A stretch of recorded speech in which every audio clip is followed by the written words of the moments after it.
Assalamualaikum warahmatullahi wabarakatuh. Perkenalkan nama saya Alfi Syahrin, NIM 2204110088, kelas ID 22A, Prodi Teknik Industri, Fakultas Teknik, Universitas Muhammadiyah Cirebon. Di sini saya akan mempresentasikan guna memenuhi tugas akhir mata kuliah Manajemen Logistik dengan materi pemilihan supplier menggunakan metode Promote.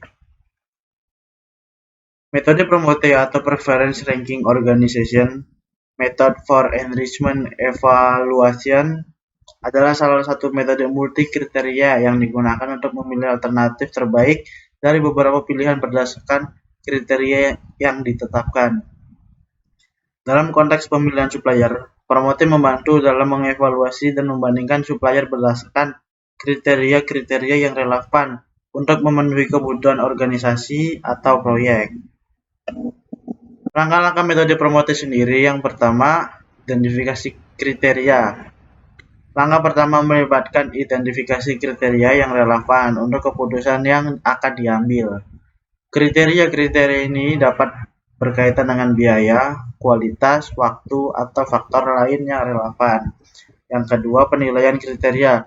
Setiap kriteria dinilai untuk setiap alternatif yang mungkin. Nilai-nilai ini mencerminkan preferensi atau bobot yang diberikan untuk kriteria tertentu. Yang ketiga, pembobotan dan normalisasi. Bobot diberikan kepada setiap kriteria dan normalisasi dilakukan untuk memastikan bahwa semua nilai dalam rentang yang sama. Yang keempat, menghitung preferensi. Promote menghitung preferensi setiap pasangan alternatif dan menghasilkan peringkat preferensi antar alternatif. Yang kelima, pengambilan keputusan. Hasil dari peringkat preferensi digunakan untuk mengambil keputusan dan alternatif yang memiliki nilai preferensi tertinggi dianggap sebagai yang terbaik. Kelebihan dari metode Promote sendiri, yang pertama, fleksibilitas aplikasi. Metode Promote dapat diaplikasikan dalam berbagai konteks keputusan, mulai dari pemilihan pemasok, evaluasi proyek, investasi, hingga penentuan rencana strategis perusahaan. Yang kedua adalah transparansi pengambilan keputusan. Proses pengambilan keputusan dengan metode Promote dapat dijelaskan secara terperinci dan dipahami dengan baik oleh semua pihak terkait. Yang ketiga, mengatasi ketidakpastian. Metode ini mampu menangani ketidakpastian dan ketidakjelasan dalam preferensi dengan memperkenalkan struktur yang terukur dalam penentuan bobot dan peringkat. Ini memungkinkan organisasi untuk membuat keputusan bahkan dalam kondisi lingkungan yang dinamis. Yang keempat, keterlibatan pemangku kepentingan. Dengan melibatkan pemangku kepentingan dalam proses penentuan bobot kriteria, metode Promote memastikan bahwa perspektif yang beragam dan relevan diperhitungkan. Berikut ada kekurangan metode Promote. Yang pertama, sensitivitas terhadap bobot. Hasil metode Promote dapat bervariasi tergantung pada bobot yang diberikan pada setiap kriteria. Yang kedua, keterbatasan identifikasi kriteria. Jika kriteria yang relevan tidak diidentifikasi dengan benar, hasilnya mungkin tidak akurat. Yang ketiga, tantangan dalam penilaian kualitatif. Metode ini lebih mudah diaplikasikan pada penilaian kriteria yang dapat diukur secara kuantitatif. Yang keempat, kesulitan dalam penyesuaian.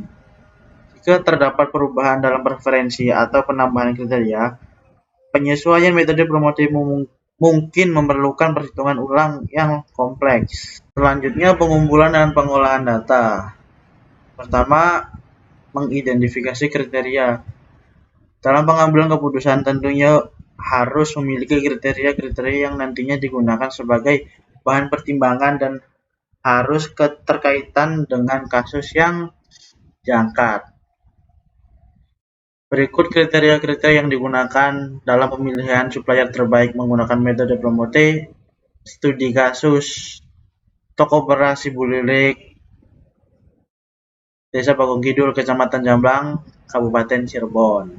Pertama, ada kualitas produk, harga, waktu pengiriman, ketersediaan stok.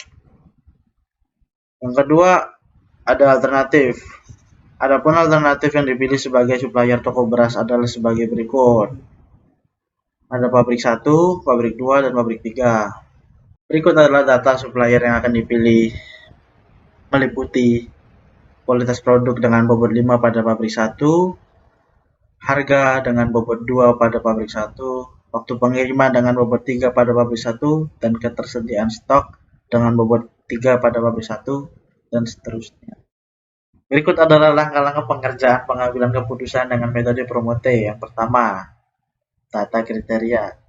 Data kriteria sendiri meliputi kualitas produk dengan kode K1, harga dengan kode K2, waktu pengiriman dengan kode K3, ketersediaan stok dengan kode K4.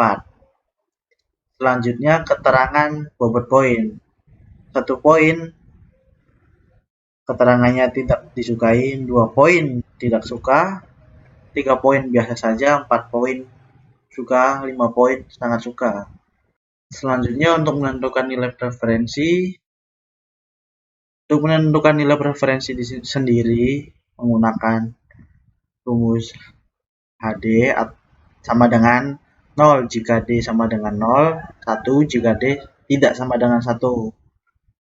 Nah, untuk mencari nilai X-nya sendiri, di sini kita menggunakan kode pada setiap alternatifnya. Berikut adalah kodenya A, B, C, setiap alternatifnya. Untuk menentukan nilai X-nya, di sini kita menggunakan pengurangan. 4 dikurangi 3 sama dengan 1, 2 dikurangi 5 sama dengan min 3, 3 dikurangi 4 sama dengan min 1, 3 dikurangi 2 sama dengan 1. Untuk menentukan PX-nya sendiri, di sini kita tertulis jika 0 jika D sama dengan 0, 1 jika D sama dengan 1, tidak sama dengan 1. Yang artinya, jika X-nya kurang dari 0, maka PX-nya sama dengan 0. Nah, jika X-nya lebih dari 1, maka PX-nya sama dengan 1. Selanjutnya, mencari nilai indeks preferensi multikriteria. Preferensi A, B menggunakan rumus 1/4 dikali 1 tambah 0 tambah 0 tambah 1 dengan hasil 0,5. Untuk AC, 1/4 dikali 0 tambah 0 ditambah 0 ditambah 0 sama dengan 0. Untuk preferensi BA, 1 dibagi 4 dikali 0 ditambah 1 ditambah 1 ditambah 0 dengan hasil 0,5. Untuk preferensi BC dengan rumus 1/4 dikali 0 ditambah 1 ditambah 0 ditambah 0 dengan hasil 0,25. Untuk preferensi CA dengan rumus 1/4 dikali 1 ditambah 1 ditambah 1 ditambah 1 dengan hasil 1. Untuk preferensi terakhir atau CB dengan rumus 1/4 dikali 1 ditambah 0 ditambah 1 ditambah 1 dengan hasil 0,75. Ini adalah tabel nilai normalisasinya. Selanjutnya, melakukan Promote ranking. Yang pertama ada living flow dengan rumus A sama dengan 1/N kurangi 1 sigma dan kriterianya. Entering flow A sama dengan 1/N dikurangi 1 sigma dan kriterianya. Dan untuk net flow, hasil dari living flow dikurangi hasil dari entering flow. Untuk living flow, alternatif A dengan rumus 1/4 dikurangi 1 dikali 0,5 ditambah 0 dengan hasil 0,16. Alternatif B, 1/4 kurangi 1 dikali 0,5 ditambah 0,25 dengan hasil 0,25. Untuk alternatif C, 1/4 dikurangi 1 dikali 1 ditambah 0,75 dengan hasil 0,75. Untuk entering flow dengan alternatif A menggunakan rumus 1/4 dikurangi 1 dikali 0,5 ditambah 1 dengan hasil 0,5. Alternatif B dengan rumus 1/4 dikurangi 1 dikali 0,5 ditambah 0,75 dengan hasil 0,41. Alternatif C 1/4 kurangi 1 dikali 0 ditambah 0,25 dengan hasil 0,8.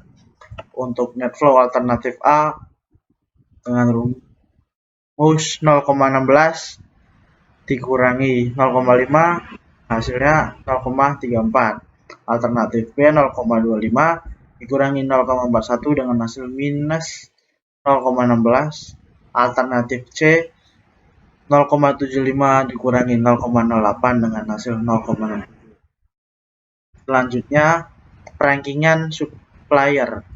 Pada tahap ini dilakukan perankingan supplier, yaitu yang pertama perankingan promote 1. Pada tahap ini dilakukan perankingan berdasarkan nilai leaving flow dan entering flow. Yang kedua, perankingan promote 2. Pada tahap ini dilakukan perankingan berdasarkan nilai net flow. Rankingan promote 1 berdasarkan perhitungan nilai leaving flow dan entering flow adalah sebagai berikut. Untuk alternatif pabrik 1, nilai leaving flow-nya 0,16 dengan ranking 3. Pabrik 2, nilai leaving flow-nya 0,25 dengan ranking 2. Pabrik 3 dengan nilai leaving flow 0,75 dengan ranking 1. Untuk entering flow pada pabrik 1 mendapatkan nilai 0,5 dengan ranking 2. Pabrik 2 mendapatkan nilai entering flow 0,41 dengan ranking 1. Pabrik 3 mendapatkan nilai entering flow sebesar 0,08 dengan ranking 3. Selanjutnya, setelah proses yang dilakukan pada tabel sebelumnya, langkah selanjutnya perankingan promote 2 berdasarkan perhitungan nilai net flow adalah sebagai berikut. Supplier pabrik 1 mendapatkan nilai net flow sebesar 0,25 dengan ranking 2. Pabrik 2 dengan nilai net flow minus 0,16 dengan ranking 3. Pabrik 3 dengan nilai 0,67 mendapatkan ranking 1. Kesimpulannya, dengan demikian dapat disimpulkan bahwa supplier terbaik adalah pabrik 1 sebagai supplier beras. Kesimpulan ini diambil berdasarkan analisis cermat terhadap kriteria kualitas, harga, waktu pengiriman, dan ketersediaan stok, serta menerapkan metode promote yang menunjukkan bahwa supplier dari pabrik 1 menawarkan kombinasi paling optimal di antara ketiga supplier yang dianalisis. Metode ini memberikan pendekatan yang objektif dan membandingkan kinerja setiap supplier sehingga memastikan keputusan yang akan diambil adalah yang paling menguntungkan dan sesuai dengan prioritas yang ditetapkan oleh kriteria yang ditentukan. Sekian dari saya, kurang lebihnya mohon maaf. Wabillahi taufiq wal hidayah. Assalamualaikum warahmatullahi wabarakatuh.